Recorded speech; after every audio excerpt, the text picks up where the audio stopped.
இப்போ பொங்கல் டைமில் டயபெட்டிக் பேஷண்ட்ஸ்லாம் வந்து என்கிட்ட கேட்குற ஒரே கேள்வி என்னென்னா, சார் நான் கரும்பு சாப்பிடலாமா கூடாதா? நான் சொல்கிறது என்னென்னா, கரும்பில் வந்து நியூட்ரிஷன் வேல்யூஸ் நிறையா தான் இருக்குது. கால்சியம், சோடியம், பொட்டாசியம், அயன் இது போல் நிறையா நியூட்ரிஷன் வேல்யூஸ் வந்து சுகர் கேன் கரும்பில் இருக்குது. அது மட்டும் இல்லாமல் கிளைசிமிக் இண்டெக்ஸுமே வந்து 43 அந்த லெவலில் தான் இருக்குது.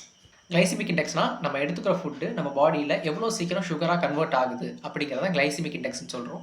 அது வந்து கரும்பில் வந்து 43 இருக்குது. அதுவே ஒயிட் சுகர் எடுத்துக்கிட்டோம்னா 85 இருக்குது. ஒயிட் சுகர் நம்ம பாடியில் சுகராக கன்வெர்ட் ஆகிறத விட ஹாஃப் த அமௌண்ட் தான் வந்து கரும்பில் இருந்து வருது.